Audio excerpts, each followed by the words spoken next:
करें।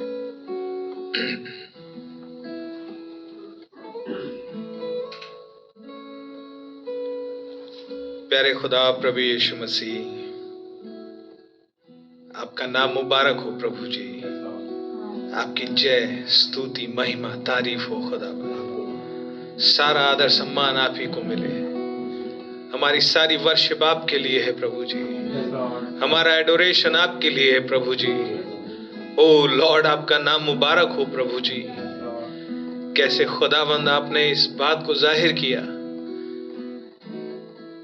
हे, आपने हमें इस जोशुआ एज में रखा है खुदावंद। आपके नाम की तारीफ हो खुदावंद। जब इटर्निटी के लिए एक पोर्टल खुल गया और वो रास्ता उपलब्ध हो गया प्रभु, जो हमेशा से छिपा हुआ था।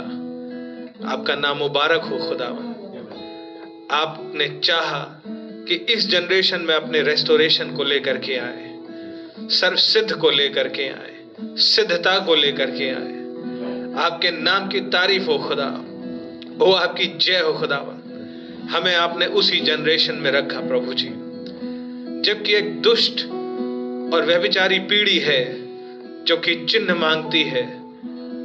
ओ लॉर्ड, क्योंकि जो चिन्ह है वो उन्हें देख नहीं पाती। एक अंधापन है, एक लाउदीकिया की स्थिति भी है। लेकिन प्रभु आपका नाम मुबारक हो। कुछ हैं जिन्हें आपने खींच के उस हालत में से निकाल लिया कि आपकी आमद और आपकी आमद का चिन्ह दिखाई देता है। O lord, the red flashing light प्रभु जी आपकी आमद की दिखाई देती है। आपके नाम की तारीफ होवे खुदावन। धन्यवाद हो प्रभु यीशु मसीह। अब कुछ ही समय में यहाँ से रवानगी है। एंड वी नो लॉर्ड, प्रभु जी वो सब कुछ जिसका इंतजार किया प्रकट होने पर है। लॉर्ड जीसस, आपके नाम की तारीफ हो।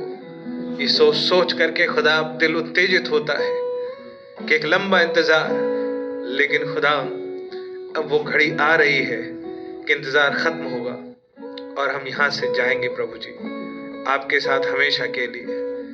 तब यहाँ के दुख दर्द, यहाँ की कमियां, यहाँ की हर रोज का घिसना नहीं होगा। आपका नाम मुबारक हो प्रभु जी। ओ लॉर्ड प्लीज, आज की शाम के लिए धन्यवाद देते हैं प्रभु कि आपने अपने पास आने, आपके वचन के चौगिर्द बैठने का मौका फजल दिया प्रभु। प्रभु जी आपने पेन्स लिए ताकि आप हमारे अंदर से सारी कीच को धो सकें, निकाल सकें खुदावंद। ओ लॉर्ड, इस पुराने जन्म की हर हालत को, हर चीज को दूर कर सकें खुदावंद। आपका धन्यवाद हो प्रभु जी। किसी मनुष्य की कोशिशों से ये नहीं हो सकता। ये कोई योग साधना नहीं है प्रभु जी। ये तो एक अलौकिक काम है जो एक अलौकिक खुदा आप ही कर सकते हैं प्रभु, कि आप एक मनुष्य को बदल दें अंदर से बाहर तक। आपका नाम मुबारक हो। सो मच सो कि जैसे आप अपने कैरेक्टरिस्टिक्स के द्वारा पहचाने जाते हैं, उसी तरीके से आपके बच्चे भी उसी जीवन के विशेषताओं के द्वारा पहचाने जा सके। आपका नाम मुबारक हो। इस सृष्टि को बड़ी आशा भरी दृष्टि से इंतजार है आपके बच्चों के प्रकट होने का खुदावंद। और समाओ वो यही समय है खुदा। हालात बनते जाते हैं कि कॉस्मोस टूट टूट के बिखर तो रहा ही है खुदावंद। एक नया राज्य आए, एक रिन्यूइंग आए प्रभु जी। ओ लॉर्ड जीसस, और हम भी अपने आत्माओं में पीड़ित होते हैं, इंतजार करते हैं खुदावंद, क्योंकि हमें कुछ दिख चुका है और अब यहाँ पर हम रहना नहीं चाहते इस अवस्था में प्रभु। आपका नाम मुबारक हो खुदावंद।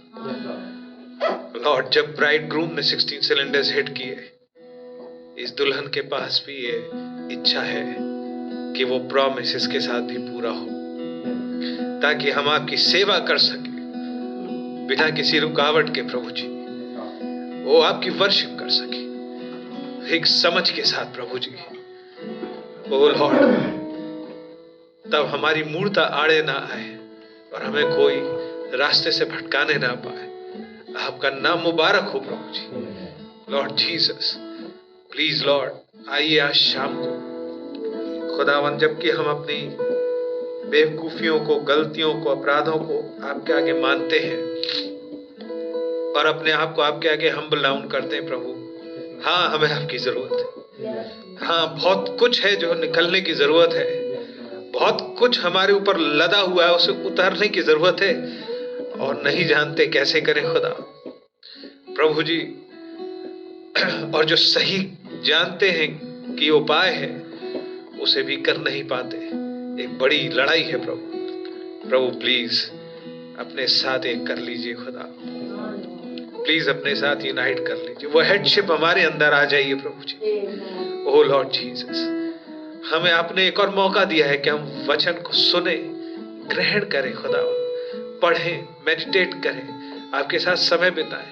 यह अलौकिक प्रभाव आपने दिया है प्रभु जी कि इसमें हम आए, गैदर इन हो आपके साथ और एक सुपरनैचुरल इंडक्शन के द्वारा बदलते चले जाएं प्रभु जी। लॉर्ड जीसस, आपकी प्रेजेंस का प्रभाव प्रभु हम में से प्रत्येक फील कर सके।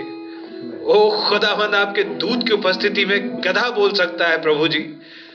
खुदावंद, तो आपके बच्चे क्या कुछ नहीं कर सकते प्रभु। प्लीज हमारे अंदर से पुराने जन्म का, वो पुराना मनुष्यत्व का हर असर काटे खुदा, और आपका जीवन बहुतायत से प्रकटीकरण में लाए खुदा। इसे ब्रूड करें प्रभु, इसे ही आपने ही कुकिन किया है खुदा प्रभु। इसे और ब्रूड करें, इसके गुण विशेषों को और उभार के ले आए, तराशे हमें खुदावन, ताकि आपके साथ यूनाइट हो सके खुदा। प्लीज आइए, टेक चार्ज लीजिए इस साधारण सी छोटी सी सभा का खुदा। लेकिन हमारे लिए नहीं है, हमारे लिए बहुत बड़ा सौभाग्य है कि हम आपके वचन को सुन सके। वो जो इस नबी के माध्यम से आपने खुदान, भाई ब्रैनम के माध्यम से संत के युग में अपने मन को खोला है खुदान, हमें वो गर्जने सुन पाने का फजल दे प्रभु जी। ओ लॉर्ड, हमसे बात करें प्लीज, हमें काउंसिल करें, हमें शेप अप करें, तराशें, अपने साथ एक करें खुदा।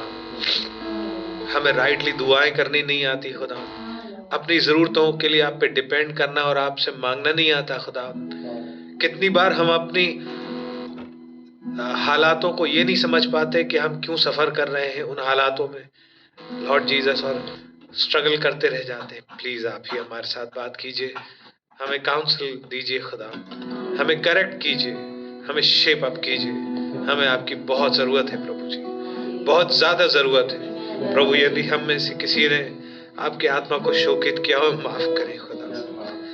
हम बहुत मूर्ख हैं खुदा, हमें कुछ नहीं आता प्रभु, हमें आपको सही तरीके से रिस्पेक्ट देनी नहीं आती प्रभु जी। हमारी मदद करें कि हम आपके साथ एक मन हो सके। कहाँ इस दुल्हन के लिए तो आपने ये बोला, she knows what he wants done with the word.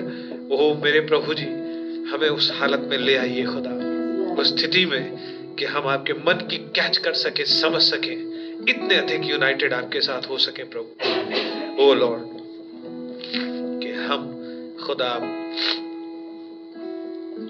वास्तव में प्रभु जी आपका फाइनल मैनिफेस्टेशन हो सके प्रभु। प्लीज प्लीज इस सभा का टेक चार्ज लीजिए, इस माहौल का टेक चार्ज लीजिए, इस पुलपिट का, हमारे हृदयों का खुदा, और सिर्फ अपनी इस इच्छा को पूरा होने का फजल दीजिए। आपको वर्शिप कर सके ऐसा अनुग्रह मांगते हैं प्रभु जी। अपने आत्मा का प्रभाव और अगुवाई दीजिए खुदावंद। आइए, टेक चार्ज लीजिए प्रभु यीशु मसीह के नाम में, आमीन। आइए गीत निकालेंगे 150। आओ हम यहोवा के लिए ऊंचे स्वर से गाएं।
आपके नाम की तारीफ हो। आइस कोर्स गाएंगे only believe all things are possible. आमेन।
एक बार फिर से प्रभु आपके चरणों में आए हैं और आपका धन्यवाद करते हैं प्रभु।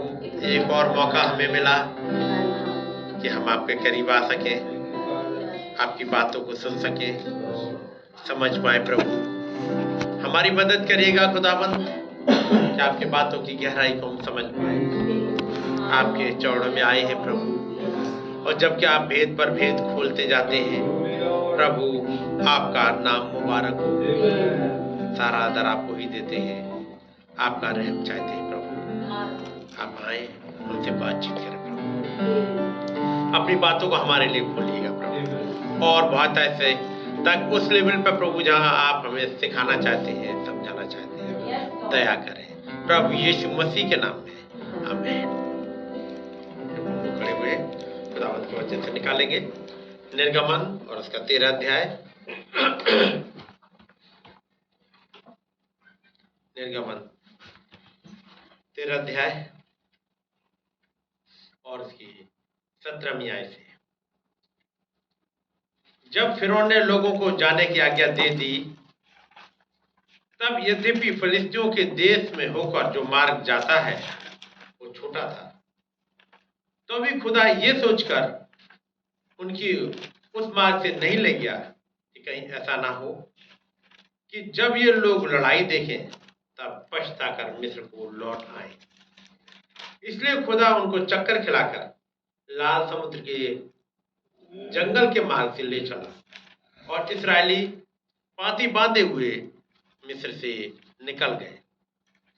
और मूसा यूसुफ की हड्डियों को साथ लेता गया, क्योंकि यूसुफ ने इस्राएलियों से यह कह के कि खुदा निश्चय तुम्हारी सुधि लेगा, उनको इस विषय की दृढ़ शपथ खिलाई थी कि वे उसकी हड्डियों को अपने साथ यहाँ से ले जाएंगे।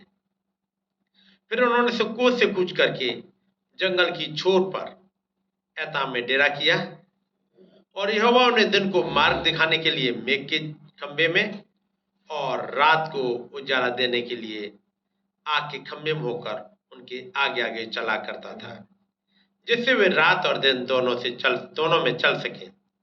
उसने न तो बादल के खंभे को दिन में और न आग के खंभे को रात में लोगों के आगे से हटाया। प्यारे प्रभु, एक बार फिर से जबकि हमने आपके वचनों को पढ़ा है, आपका रहम चाहते हैं, हमारी मदद करिएगा प्रभु। अपने वचनों को हमारे लिए और खोल दीजिएगा खुदाबंद यीशु मसीह, आप ही अकेले खुदाबंद हैं, आप ही अकेले सृष्टि करता है, आप ही सनातन की चट्टान है, आप ही हमारे यहोवा यिरे हैं, आप ही यहोवा राफा हैं, आप ही यहोवा निशी हैं, आप ही हमारे यहोवा शालोम है, आप ही हमारे यहोवा राह है, आप ही हमारे यहोवा सिद्किनु है, और आप ही हमारे यहोवा शामा है, आप ही हमारे सब कुछ है। कभी आप मन की सदीक बन करके, कभी आप एल सद्दाई बन करके, ओ प्रभु आप आ जाते हैं।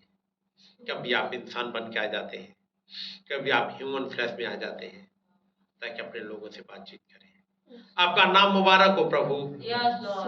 और इन सब के पीछे एक उद्देश्य है आपका कि वापस उस संगति को जो अंदर में टूट गई थी उसे जोड़ सके। प्यारे प्रभु, आपका नाम मुबारक हो। खुदावंद आपका धन्यवाद करते हैं आपके इस प्लानिंग के लिए। प्रभु आज एक बार फिर से आपके चौड़ों में आए हैं, हमारी मदद करिएगा ताकि आपकी बातों को हम समझ पाए। एक बार फिर से सारा आदर सारी महिमा आपको ही देते हैं प्रभु यीशु मसीह के नाम में, आमीन। हम लोग बैठ जाएंगे। खुदावंद का नाम मुबारक हो। खुदावंद ने बड़ी दया करी ताकि एक बार फिर से हम लोग इकट्ठे होने पाए और बातों को सुनने पाए। पिछले थर्सडे की बात थी जब इन बातों को कुछ को रखा था, और याद है वो हमने जब गिनती वाले हिस्से को उठाया था, गिनती 20, और वहाँ हिस्सा था कि इस्राएली वहां से निकले हैं। मैं पढ़ता हूँ जरा गिनती 20 वाले हिस्से को, और यहाँ था कि पहले महीने में सारी इस्राएली मंडली को लोग सीना नाम जंगल में आ गए। और दूसरी आयत बताती है वहां मंडली के लोगों के लिए पानी ना मिला। सुबह मूसा और हारून के विरुद्ध इकट्ठे हुए, ठीक है नहीं? इस वाले हिस्से को देखा था, कोशिश करी इस बार देखने की। चल रहा है और उस हिस्से को देखा था हमने, लेकिन थोड़ा यहाँ से देख पाए थे, बैकग्राउंड में ज्यादा चले गए थे। और बैकग्राउंड में चलते हुए हम लोग पहले इसराइलियों को उस हालात पे कि क्या क्या खुदावंद ने घटना उनकी जिंदगियों में की थी, उन इसराइलियों के साथ उस पर गए थे। और फिर आगे संडे को रखना था, लेकिन क्योंकि सैटरडे को जाना पड़ा। और जैसा आप लोगों को पता है, हमारे प्यारे भाई पास्टर आर के सैमुअल जो लखनऊ चर्च के पास्टर थे, वो प्रभु मिस हो गए। और सुबह सैटरडे की सुबह खबर मिली कि वो चले गए हैं। तो फिर वहाँ में गया, और भी बाकी लोग, बाकी पास्टर्स और बाकी सब चीज़ें आपने ऑनलाइन देखी होंगी। उसी वजह से कुछ और काम थे, और फिर फाइनली परसों फिर उनके पास मिल करके, उनके परिवार वालों से मिल करके पेपर में निकल के आया, इसलिए संजोग भी नहीं हो पाया। लेकिन खुदा ने इस बीच में कुछ और चीज़ों को दिखाया।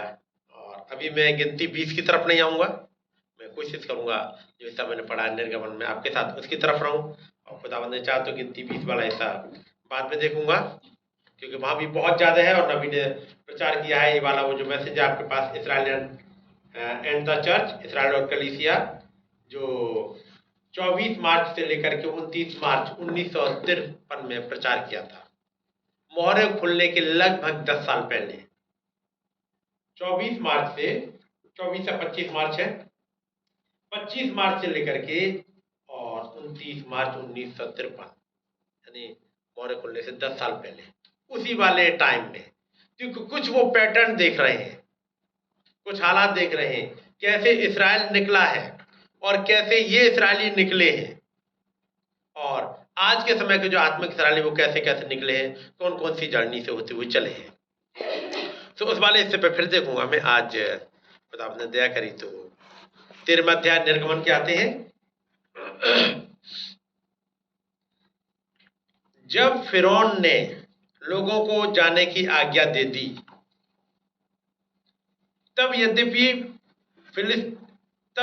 फलिस्तियों के देश में होकर जो मार्ग जाता है वो छोटा था, एक बहुत छोटा सा मार्ग था, और जिसके बारे में आप पढ़ोगे तो मिल जाएगा। वो 3 दिन का मार्ग था, मात्र 3 दिन में अपने प्रॉमिस लैंड में पहुंच जाते। लेकिन अब ये 3 दिन में नहीं, बल्कि कुछ और टाइम लगेगा। तो भी खुदा ये सोचकर, देखो खुदावंत को मालूम है ये करेंगे क्या, इनके पास उस महान खुदा को कोई एक्सपीरियंस है नहीं, एक लंबे समय से गुलामी में रहे हैं। ये वो वाला झुंड नहीं है जिनमें अब्राहम, इसहाक, याकूब और यूसुफ जैसे लोग थे, लेकिन ये लंबे समय तक ये झुंड बगैर खुदा के रह गया है। उनके पास कोई किताबें नहीं हुआ करती थी, क्योंकि यदि उत्पत्ति की किताब की बात भी आए तो मूसा के समय में आएगी, है कि नहीं? मूसा के समय में ही आएगी। इनके पास तो केवल अनुभव थे जो एक एक करके पास ऑन हो रहे हैं। अब्राहम के जो अनुभव थे वो उसने इसहाक को बताए, क्योंकि इसहाक उसके साथ रहा था। इसहाक के जो अनुभव थे उसने याकूब को पास ऑन करे, और जो अनुभव अब्राहम के थे उसमें ऐड ऑन और हो गए इसहाक के, क्योंकि याद होगा कि अब इसहाक ने वो सारे कुएं फिर से खुदवाए जो उसके पिता ने खोदे थे, जिसे फिलिस्तीनियों ने भर दिया था। लेकिन वो कुएं जो भर तो दिए थे, लेकिन एक बहुत लंबा टाइम हो नहीं पाया।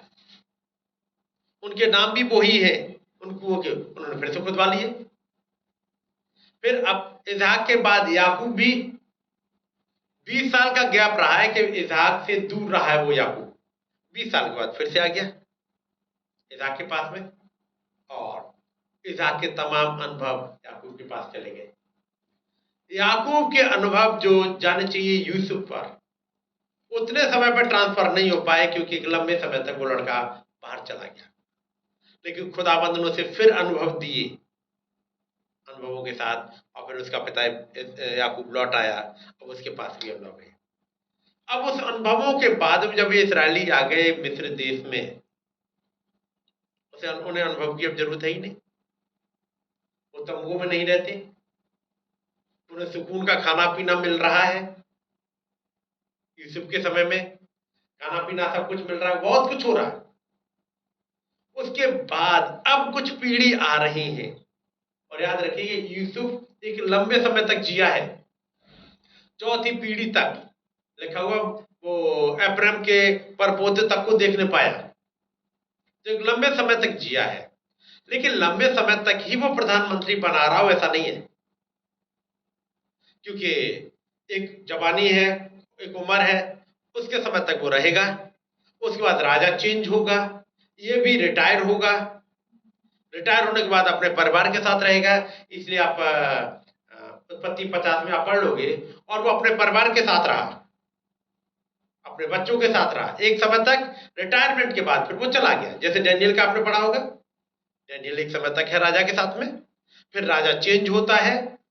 जैसे ही राजा चेंज हुआ, जिसका नाम बेलशस्सर है, वो डैनियल के बारे में कुछ जानता भी नहीं, जबकि डैनियल वही है, उसके बाद भी वो नहीं जान रहा।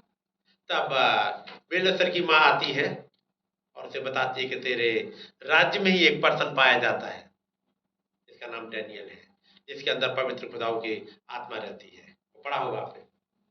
वैसे यूसुफ भी जब ओल्ड एज में होता है, फिर वो चला जाता है, एक रिटायरमेंट का टाइम है, चला जा रहा है। अगला जो आएगा राजा, वो यूसुफ को नहीं जान रहा, लेकिन वो वाला भी राजा नहीं आ गया जो निकासी के समय का है, क्योंकि बीच में एक लंबा टाइम है।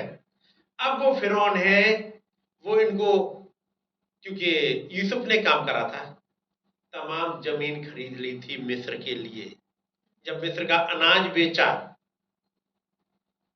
बहुत सी जमीन खरीदी, पढ़ा होगा आपने, नीली जमीन खरीदी थी। लोगों से कहा था पहले पैसे लेके आते, जब उन्होंने कहा हमारे पास पैसे नहीं, उनका अपना जमीन गिरवी रखो। फिर जमीन गिरवी रखते गए, एक समय आ गया जब उन्होंने कहा हमारे पास जमीन भी नहीं रहेगी, उन्होंने कोई बात नहीं, यहाँ से अनाज लो और उगाओ और राजा के साथ राजा को दो। यानी अब वो लीज पे जमीन चल रही है, लीज पे पट्टे पे जो कहिएगा चल रही है वो राजा की जमीन। तो आगे वाले जो फिरौन है उन्हें ज्यादा दिक्कत है नहीं, बड़े सुकून से रह रहे हैं, और इसराइलियों के लिए भी कोई ज्यादा दिक्कत नहीं है। इसलिए जब अच्छे दिन रह गए, खुदा को भूल गए। जैसे ही इसराइली देखा होगा प्रॉमिस लैंड कनान में पहुंच गए, वो पीढ़ी जो निकल के आई थी मिस्र से, और मिस्र के बाद जब यहोशू के साथ लड़ाई लड़ी थी, वो पीढ़ी चली गई, अगली पीढ़ी आई, लिखा है वो भूल गए खुदा को। तब एक दूत आया। उसका मतलब ये खुशहाली के दिन बहुत ज्यादा अच्छे होते नहीं है। खुदावंत के साथ अनुभव के लिए जरूरी है हालात ऐसे चलते रहे कि आप सीख सको, उस खुदावंत पर भरोसा रखना सीख पाओ। अब यहां पर जब खुदावंत कहते हैं, जो वचन यहां लिखा है, जब फिरौन ने लोगों को जाने की आज्ञा दे दी, आज्ञा मिल गई जाने की, कई घटनाएं हुई हैं, 10 विपत्तियां पड़ चुकी हैं, और अब टाइम था कि टोकन डिस्प्ले हो गया। ये इसराइली तब तक नहीं निकल पाए थे जब तक टोकन डिस्प्ले नहीं हुआ। विपत्तियां मिस्रियों पर तो पड़ती रही, लेकिन जब तक टोकन डिस्प्ले नहीं हुआ तब तक इनको आज्ञा नहीं मिली। अब यहां पर समय है जब 10वीं विपत्ति है, एक टोकन डिस्प्ले हो गया और खुदाबंद का दूत वहां से घूमा ताकि कुछ को मारे और कुछ को यहां से निकाल के ले जाए, है कि नहीं? कब? जब टोकन डिस्प्ले हो गया। इस युग में टोकन कब डिस्प्ले हुआ? लूथर के समय में नहीं, लूथर के समय में नहीं, वेस्ली के समय में नहीं, पेंटिकॉस्टल युग में नहीं। टोकन कब डिस्प्ले हुआ? जब ये आया, है कि नहीं? जब वो बादल का खंभा आया। आपने पढ़ा होगा जब नबी ने बताया कि वो लूथर के समय में वो मेमना था, वेस्ली के समय में वो मेमना था, पेंटिकॉस्टल युग में वो मेमना था। 3 दिन मेमने को रखा जाना था, वो मेमना था। लेकिन इस युग में मेमना मारा गया और वो टोकन डिस्प्ले हुआ। पढ़ा होगा चीजें ये। तो इन 3 युगों में वो मेमना था, लेकिन उसके बाद मेमना मारा गया, टोकन डिस्प्ले हुआ, और ये हमारे बीच में ये दिखा चिन्ह टोकन का। तो जैसे टोकन डिस्प्ले हुआ, एक आज्ञा निकल गई। आज्ञा क्या थी? इस्राएलियों, अब तुम्हारी जगह ये नहीं रही, तुम्हारे लिए एक प्रतिज्ञा की हुई देश है। जैसे कहा जाए, जब वो दूत आ गया, वो जिसने इस्राएलियों को मारा, इस्राएलियों के बीच में से निकला, वो मौत का फरिश्ता निकला इस्राएलियों के बीच में था। वो कौन जी? वही दूत, वही खुदावंद, खुदा खुद, है कि नहीं? कोई अलग से नहीं, डेविड ने आके मारा होगा। उन्होंने कहा, खुदावंद ने कहा, मैं गुजरूंगा, मैं जाऊंगा, मैं मारूंगा, है कि नहीं? और खुदावंद गुजरे एक जजमेंट लेकर के। इस युग में वही महान खुदावंद कुछ के लिए ग्रेस लाए, लेकिन इस्राएल मिस्रियों के लिए वो जजमेंट लेके आए और उन्होंने मारना स्टार्ट किया। जब फिरौन ने लोगों को जाने की आज्ञा दे दी, दूसरे शब्दों में एक अनाउंसमेंट हो गया, टाइम शैल बी नो मोर। इनका टाइम खत्म, मिस्र से टाइम खत्म, अब ये जाए यहां से। लेकिन अभी पीछा छोड़ नहीं रहा, अनाउंसमेंट तो हो गया, एक ऑर्डर पे साइन हो गए यहां से जाने के। तब यद्यपि फिलिस्तियों के देश में होकर जो मार्ग जाता है वो छोटा था, तो भी खुदा ये सोचकर उनके उस मार्ग से नहीं ले गया। तब भी जब 1963 में जब वो दूत आ गए, जो लेके जाने वाले थे वो आ ही गए, तो अब इतना 60-63 साल क्यों लगा रहे हो? अब तुरंत लेके चले जाओ। लेकिन खुदावंत को पता है क्या चीज? इनके पास अनुभव है ही नहीं। जाना है उस देश में, और जिस देश में ये रह रहे हैं वहां तो न जाने कौन कौन से एटीट्यूड चलते हैं। जैसे आपने पढ़ा होगा, अभी सुना होगा मीटिंग, है ना, एयरपोर्ट पे जाओ, ये भी नहीं जा सकता, ये भी नहीं जा सकता, ये भी नहीं जा सकता, ये भी खाली करो, ये भी खाली करो, ये भी खाली करो, सुना है ना। तो क्या करा, हल्का करना है, और जब उसको हल्का करना है, इन्हें हल्का करना तक नहीं आता है ना। इसलिए कई एक चेक पोस्ट होते हैं, आपको पासपोर्ट मिल गया, आपका वीजा मिल गया, टिकट आपके हाथ में है, और क्या चाहिए। पासपोर्ट पे ये नहीं लिखा होता है कि आप किस कंट्री में जा रहे हैं, है कि नहीं।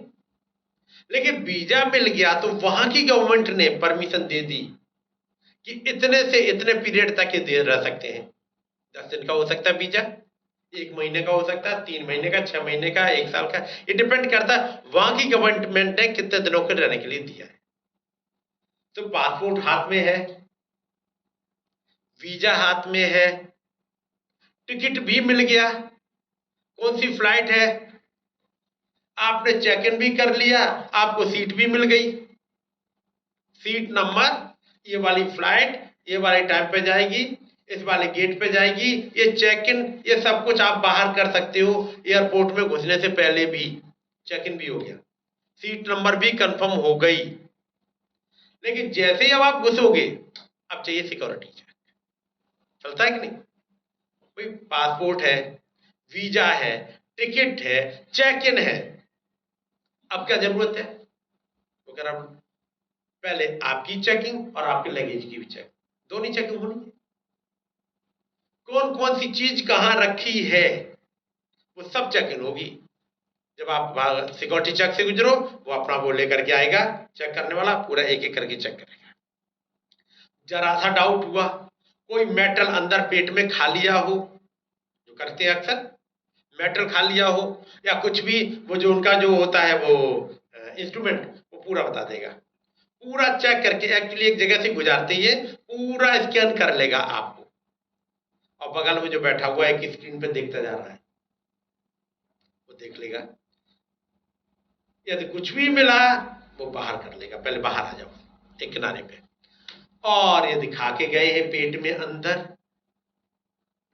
तो ऐसे नहीं जाने देगा, कोई बात नहीं, आप क्या कर सकते हैं इसका, नहीं, हॉस्पिटल ले जाया जाएगा, पेट में जो कुछ है वो निकाला जाएगा, कुछ भी हो उसे निकालने के बाद ही आगे डिसाइड होगा अब आप फ्लाइट चढ़ोगे या नहीं चढ़ोगे। ये जरूरी नहीं है कि निकाल लिया गया कोई बात नहीं, चलो अब इसे भी हटा दो। जैसे बैग में आपके कैंची लेके चले गए, कोई लिक्विड लेके चले गए, वहां पे सिक्योरिटी क्या करेगा, ये कैंची नहीं जा सकती, ये चाकू नहीं जा सकती, ये तो हट गए। जो कुछ भी चीज थी वो आपके हट गई, कुछ खा के चले गए, और जब निकला उन्होंने कहा नहीं, ये अब इसकी वजह से जाने की तो बात छोड़ो, अब पहले जेल जाओगे। होता है कि नहीं, क्यों, ये चीज बिल्कुल भी अलाउड नहीं है कहीं पे, और ये चीज तुम्हारे पास रखने की भी अलाउड नहीं है, कैंची और चाकू नहीं है कि इसको निकाल के और आपको जाने की तैयारी कर दी जाए। कुछ चीजें ऐसी हैं जो अंदर खाली, जो नहीं खानी चाहिए थी, जो इलीगल थी, जो लॉ के अकॉर्डिंग अलाउड नहीं थी, वो खाली। अब वो जो स्कैनर है, वो सिक्योरिटी चेक में जो रखा हुआ वो सब कुछ बता देगा। अब यहां पर खुदाबंद लेके जाते हैं इनको, लेकिन 3 दिन के मार्ग से नहीं, क्योंकि इन्हें नहीं पता वहां के रूल्स। ये एक लंबे समय तक गुलामी में रहे हैं, इन्हें ये भी नहीं पता कि सच्चा खुदा क्या है। कुछ है बस, बहुत थोड़े से लोग हैं जिन्हें सच्चे खुदा के बारे में पता होगा, जैसे कि वो है यहोशू है, अमराम थे लेकिन वो जा चुके, अब गुजर चुके हैं, एक लंबा समय गुजर चुका है। अमराम का बेटा मूसा को पैदा हुए 80 साल हो गए हैं, मूसा तक बुजुर्ग हो गया, वो तो अमराम भी चले गए। एक बड़ी पीढ़ी जो समय की थी, जो खुदा के बारे में कुछ कुछ जानती थी, रात रात भर दुआएं करते थे, वो जा चुके हैं। जैसे नबी ने समझाया हमलदाई साल में एक वो पीढ़ी हुआ करती थी, जब हम जाते थे घरों में और जब दरवाजे पर खटखटाते थे, देखते थे अंदर से आवाज आ रही है रोने की। क्यों? वो पेरेंट्स लोग या बच्चे सब मिलकर के दुआएं कर रहे होते थे, रो रहे होते थे। नबी कहते मैं भी बाहर बैठ जाया करता था और दुआ में बैठ लग जाया करता था। बाहर बैठे हुए दरवाजे के बाहर। पढ़ा है आप लोग नहीं है कि तुमने पढ़ा ही ऐसा? पढ़ा है ना? वो पीढ़ी जो रो रो के दुआ करती थी वो भी गुजर गई, अमराम वाली पीढ़ी। यही करेंगे। अब एक ऐसी पीढ़ी आई जिसे कहते हैं लौदीसिया। वो वाली पीढ़ी जो खुदा के बारे में ज्यादा जानती है, वो जानते डिनोमिनेशंस के बारे में। निरी डिनोमिनेशन हो गई है, उन्हें खुदा का वचन नहीं पता। तो अभी खुदा ये सोचकर उनको उस मार्ग से नहीं ले गया कि कहीं ऐसा ना हो कि जब ये लोग लड़ाई देखें तो पछता कर मिस्र को लौट आए। किसके साथ होगी इनकी लड़ाई? जैसे ये यहां से निकलेंगे, एक दुश्मन है जिसका नाम फिरौन है, जिसने ही आज्ञा दिया कि जाओ। बस थोड़े दिन बीतेंगे, कुछ ही दिन, इसका मन फिरेगा। और फिर जब इस 3 दिन वाले रास्ते से जाएंगे तो वहां पर बॉर्डर पे इसकी आर्मी भी मिलेगी, फिरौन की ही आर्मी मिलेगी। और बहुत आसान होगा कि फिरौन को अपनी आर्मी के द्वारा रुकवा ले, और तब पीछे से फिरौन, आगे से फिरौन, क्योंकि आगे इनके बॉर्डर वाला फोर्स, पीछे से ये वाला फोर्स। ऐसी लड़ाई देख के ये बच नहीं पाएंगे, फिर भाग जाएंगे और दोबारा कभी निकलने की हिम्मत नहीं जुटाएंगे, नहीं जुटाएंगे। इसलिए खुदाबंद ने घुमा के लेके जा रहे हैं जहां पर सिक्योरिटी फोर्स ना मिले, बॉर्डर फोर्स ना मिले। बॉर्डर फोर्स कहां नहीं मिलेगा? क्योंकि इधर पहाड़ है, इधर पहाड़ रोके हुए है, सामने पड़ गया केवल समुद्र, वहां से कोई कभी आ ही नहीं सकता है। समझ रहे नहीं? खुदाबंद एक ऐसे रास्ते से लेके जाएंगे जहां साइड में कोई नहीं आएगा। आपने पढ़ा होगा, इधर भी पहाड़ थे, इधर भी पहाड़ थे, पीछे से फिरौन की सेना, आगे फिरौन की सेना नहीं थी, आगे था समुद्र। और खुदाबंद जब इस वाले रास्ते से लेके जाएंगे, फिरौन की सेना को यही समुद्र में डुबोएंगे, दोबारा ये सेना पीछा भी नहीं कर पाएगी, दुश्मन भी खत्म। उस वाले रास्ते से घुमा के लेके जा रहे हैं। इसलिए खुदा उनको चक्कर खिलाकर लाल समुद्र के मार्ग, जंगल के मार्ग से लेकर चला, और इस्राएली पांति बांधे हुए मिस्र से निकल गए। अब इस्राएली यहां से निकल रहे हैं और मूसा यूसुफ की हड्डियों को साथ लेता गया। अगला काम क्या हुआ? जब ये निकल गए, मूसा यूसुफ की हड्डियों को साथ लेता गया, क्योंकि यूसुफ ने इस्राएलियों से यह कह कि खुदा निश्चय तुम्हारी सुधि लेगा, उनको इस विषय की दृढ़ शपथ खिलाई थी कि वे उसकी हड्डियों को अपने साथ यहां से ले जाएंगे। कौन लेके चला गया? मूसा, एक प्रॉफिट मूसा यूसुफ की हड्डियों को साथ लेता गया, है कि नहीं? मूसा, इन हड्डियों को क्यों लिए जा रहे हो? इन हड्डियों को तो छोड़ ही सकते हो यहां पर। लेकिन 19 आयत क्या बताती है? पढ़ो भाई। और मूसा यूसुफ की हड्डियों को साथ लेता गया, क्योंकि यूसुफ ने इजरायलियों से यह कह के खुदा निश्चय तुम्हारी सुधि लेगा, उनको इस विषय की दृढ़ शपथ खिलाई थी कि वे उसकी हड्डियों को अपने साथ यहाँ से ले जाएंगे। अब यहाँ पर मैं पढ़ रहा हूं जरा,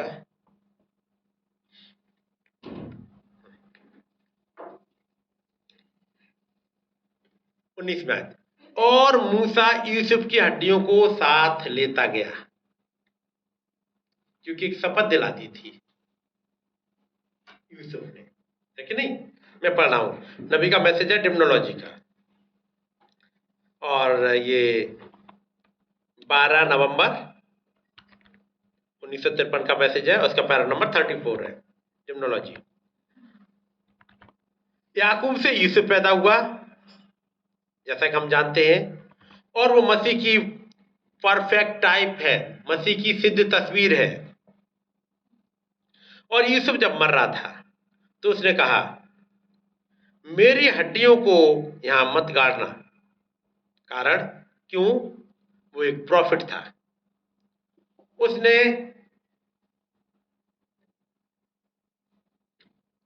एक प्रॉफिट था और उसने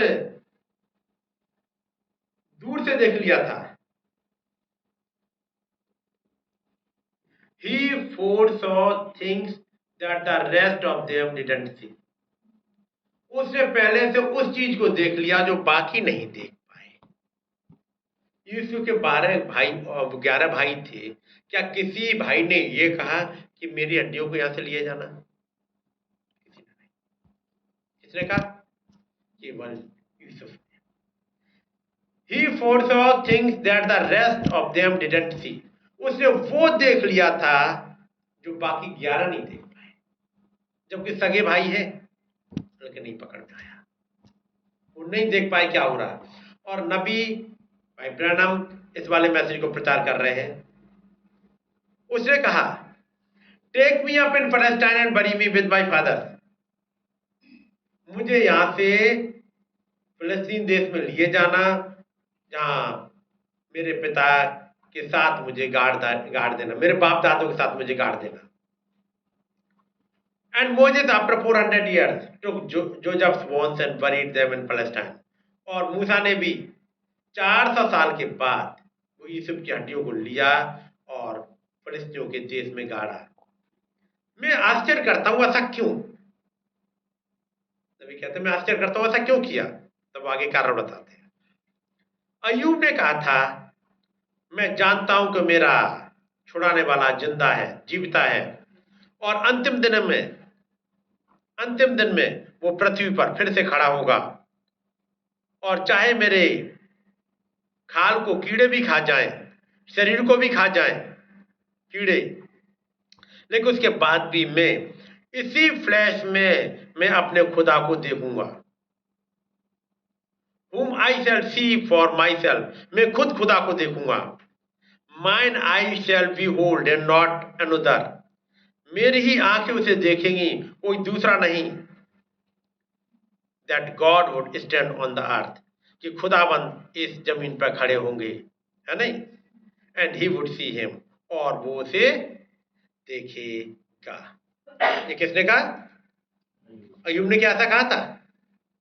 निकालते जरा अय्यूब, और इसका यहाँ पर वो बात कहता है कि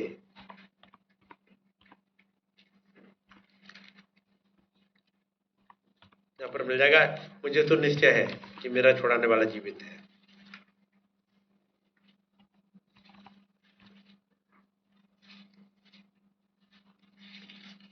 ये कौन सा चैप्टर होगा?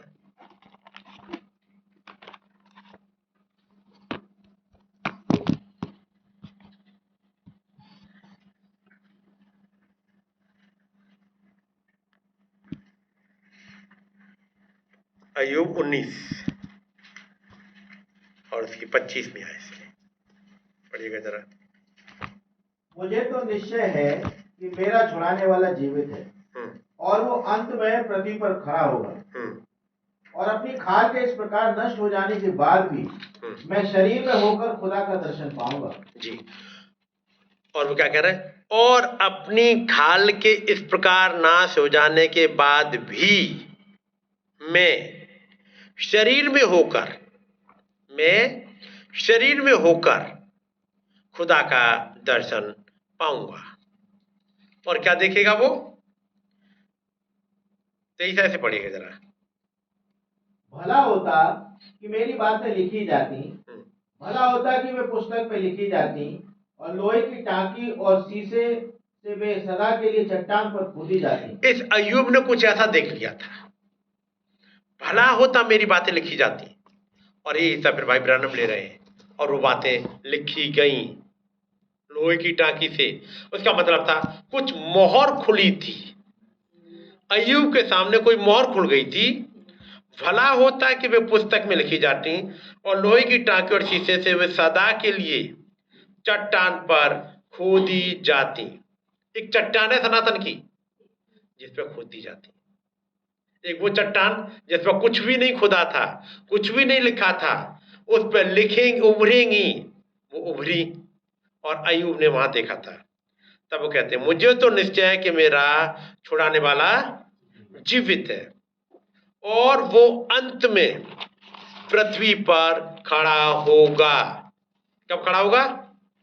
अंत में। किस ईयर में खड़ा होगा वो? 1963। जब उसने प्रकाश बाग 10:1 देख लिया, उस घटना को घटित होते देख लिया, उसने सातवीं मोहर को घटित होते देखा, उसने देखा कि मेरा छुड़ाने वाला आके जमीन पर खड़ा हुआ है। जब उस महान खुदाबंद ने एक पैर जमीन पर एक समुद्र पर रखा, अय्यूब ने इस घटना को देख लिया और देखने में क्या कहता है, और अपनी खाल के इस प्रकार नाश हो जाने के बाद भी मैं शरीर में होकर खुदा का दर्शन पाऊंगा। अगली आयत 27। उसका दर्शन मैं अपनी आंखों से अपने लिए करूंगा, कोई दूसरा नहीं। यद्यपि मेरा हृदय अंदर ही अंदर चूर चूर भी हो जाए, तो अभी मुझ में तो धर्म का मूल पाया जाता है। अब यहाँ पर वो कहते हैं whom I shall see for myself and mine I shall behold and not another। किसी दूसरों की आंख से नहीं देखूंगा, मैं अपनी ही आंखों से देखूंगा। चाहे कीड़े खा जाए, जो स्किन को खाने वाले कीड़े, लेकिन कह रहा मैं अपनी ही आंखों से देखूंगा and not another though my reins be consumed with me। अब वापस आते हैं और इस वाले हिस्से को पढ़ते हुए नबी कह रहे हैं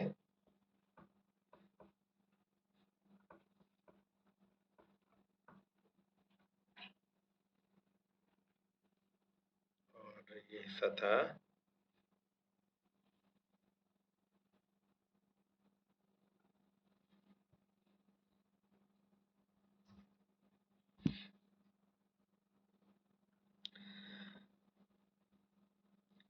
खुदाबंद, मैं वापस टर्मिनोलॉजी से पढ़ रहा हूं, पृथ्वी पर खड़े होंगे और वो उन्हें देखेगा। अब्राहम ने कहा, तब अब्राहम ने कहा यदि अय्यूब उसे देखने जा रहा है तो मैं भी वहीं जाके गड़ूंगा उसके साथ। I am going to be buried right with him. मैं सिर्फ अय्यूब के साथ मैं भी गड़ जाऊंगा। मेरे पास एक प्रॉफिट है जिसका नाम अय्यूब है और वो इतने कॉन्फिडेंस से कह सकता है कि मैं खुद अपनी आंखों से देखूंगा। यदि अय्यूब ने ऐसा कहा और ऐसा होगा तो मैं भी वहीं जा रहा हूं, मैं भी वहीं गड़ूंगा जाकर के, है कि नहीं? एंड अब्राहम सेड, ऊपर देख लीजिए, if Job is going to see him, यदि अय्यूब से देखने जा रहा है, I am going to be buried right with him, मैं भी उसके साथ गड़ूंगा जाकर के। सो आई कैन सी हिम, ताकि मैं भी उसे देख सकूं। आई विल बरी सारा देयर, और मैं अपनी पत्नी सारा को भी वहीं पर गाड़ूंगा। Bury them all there, for they know that the first fruit of the resurrection was not coming out of Egypt, it was coming out of Palestine. याद रखिएगा, अय्यूब वहां नहीं रह रहा था। यदि आप पढ़ोगे अय्यूब की घटना तो पूरब में रह रहा है, बहुत दूर रह रहा है, लेकिन कहीं एक दर्शन देख लिया उसने, अपने कहीं दूसरे का चल देगा। पूरब से उठ के वो वहां चलेगा जहां से रिजरेक्शन होगा। और जब एक दिन खुदाबंद कहेंगे, उसके वंश में से एक लड़का आएगा अब्राहम से, तू यहां से निकल चल और वहीं जा, है कि नहीं? क्योंकि अब्राहम भी उसी के वंश का है, उन्हीं वाले वंश का।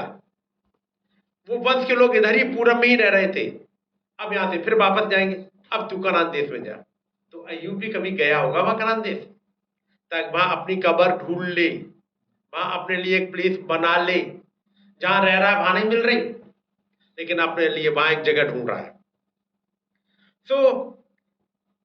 क्योंकि अय्यूब देखने जा रहा है तो मैं भी देखने जाऊंगा और मैं अपनी पत्नी सारा को भी वहीं गाड़ूंगा। इसलिए जैसे ही सारा मरी, उसने उसके लिए का बर खरीद ली। ठीक है नहीं? और ये अपनी मर्जी से नहीं, ये हालात खुदाबंद आने देते हैं। अब्राहम रह रहे हैं दूसरी जगह, लेकिन फिर एक दिन चलते चलते एक जगह पहुंच रहे हैं जहां जाके सारा खत्म हो गई। पड़ा है ना? और जहां सारा खत्म हो गई, बॉडी पासे पड़ी हुई है। उन्होंने हित्ती जो वो था आदमी, हित्ती एप्रोन शायद है ना, उससे कहा ये जमीन मुझे दे दे, ये गुफा को मुझे दे दे। उसने कहा कोई बात नहीं है, आप ही ले लो। पूछा अब्राहम तुम यहाँ पे आके क्यों रह रहे थे इतने दिनों से, यहीं क्यों टिके थे? क्या हो सकता कहीं दूसरी जगह होता और जमीन वहां खरीद लेता, वहां गाड़ देता शायद। ये खुदाबंद ने होने दिया। जैसे पिछले फैसले देख रहे थे, हालात कहीं कुछ और हैं, अचानक से एक आज्ञा निकल गई कि नाम लिखाए जाए, और मरियम ऐसे वाले हालात में होते हुए, मुश्किलों में होते हुए पहुंच रही है बैतलहम, क्योंकि खुदाबंद ने वहीं के लिए रखा है। और जब ऐसे वाले अनुभव से आप गुजरोगे तब समझ में आएगा बाइबल में लिखा क्या है। कई बार चीजें ऐसे नहीं समझ में आती जब तक उस हालात से गुजरते हुए ना जाओ। Worry them all there, for they know that the first fruit of the resurrection was not coming out of Egypt। क्योंकि वो जानता था कि मिस्र से रिजरेक्शन का वो पहला उठा रिजरेक्शन वहां नहीं होने वाला है, ये तो फिलिस्तीन देश से आएगा। तब नबी कहते हैं यही कारण है, I say have all your frolic and world you want, those that are dead in Christ will God will bring them with him in the resurrection। So worry me in Jesus Christ, for I know that is where the resurrection is coming from। क्योंकि मैं चाहता हूं कि मैं वहां मसीह में गाड़ा जाऊं, क्योंकि रिजरेक्शन वहीं से है। आगे एक हिसाब में पढ़ रहा हूं,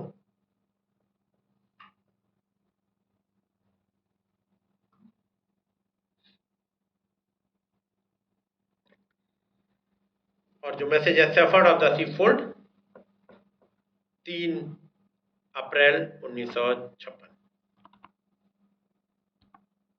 जब तंबू वाला दर्शन आ चुका है। 1956 में कुछ घटनाएं घटी हैं। अब नबी मार्च के महीने में फिर से एक मैसेज को ले रहे, 3 मार्च को।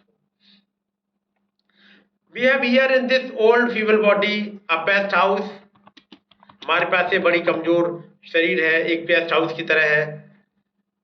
लेकिन सोचिएगा, ये हमारा पृथ्वी पर का डेरा सरी का घर गिराया जाएगा और हम तुरंत ही पर्दे के उस पार पहुंच जाएंगे, उस वाले में एंटर कर जाएंगे।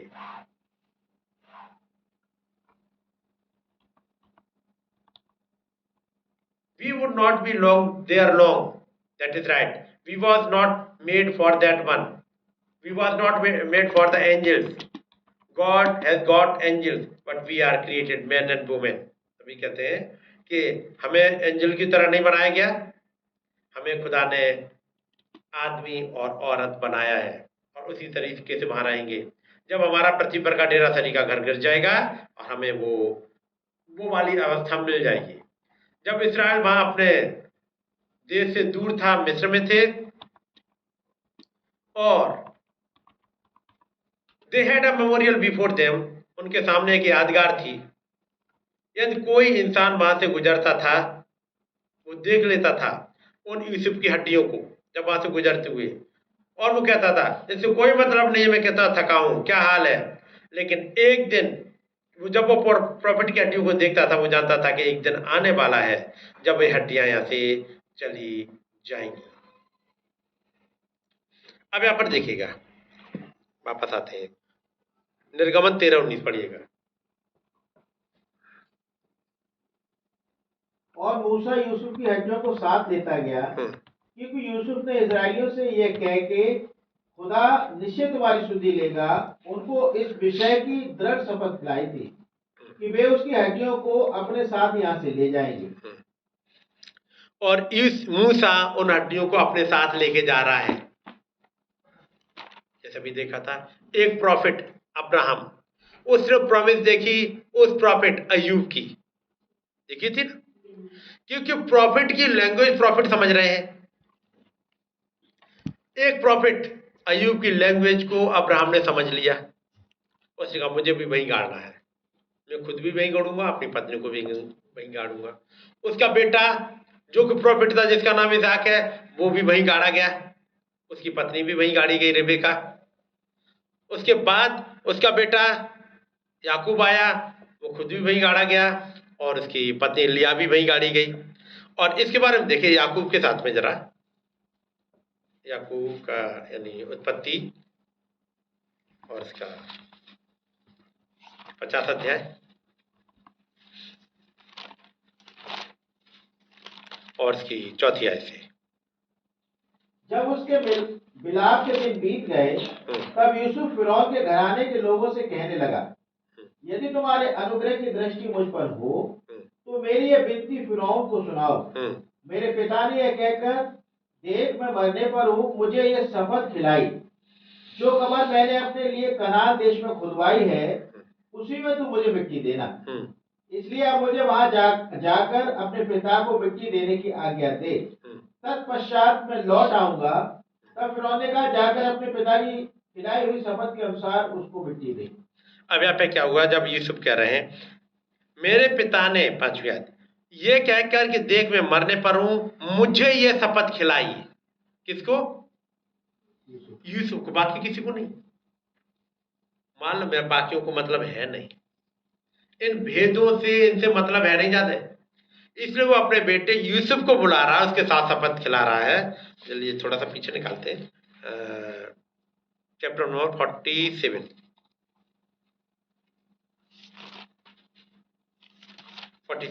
उसकी 28 में आए। मिस्र देश में याकूब 17 वर्ष जीवित रहा। इस प्रकार याकूब की सारी आयु 147 वर्ष की हुई।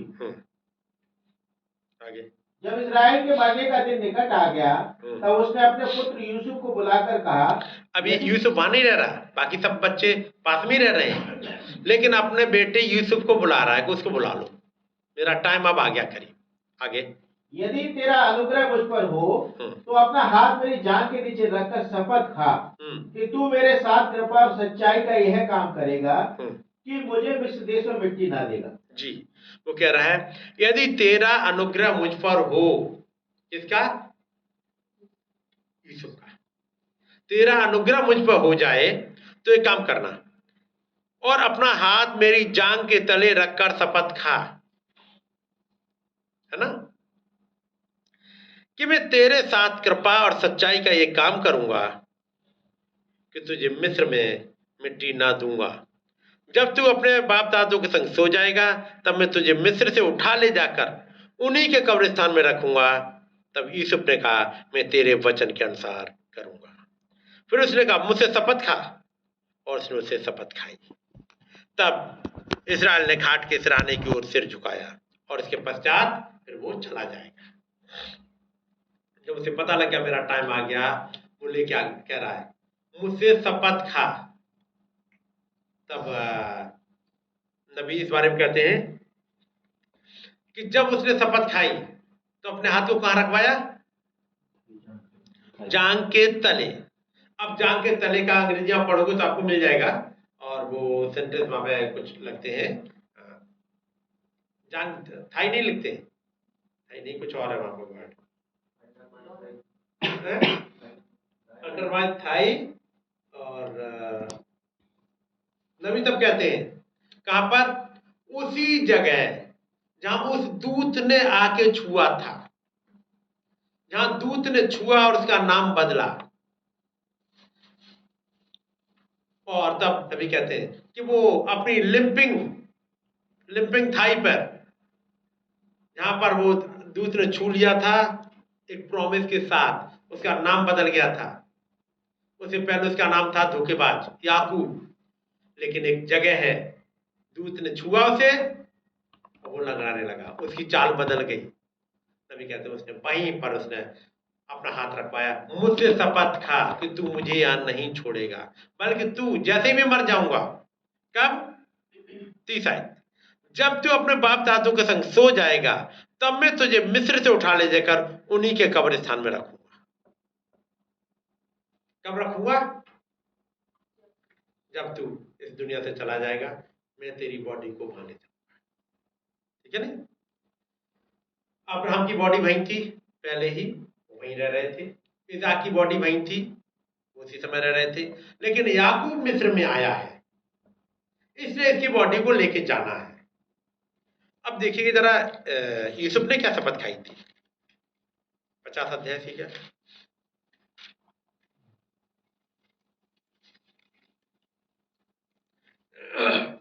और इसकी 22 में से 50 की 22।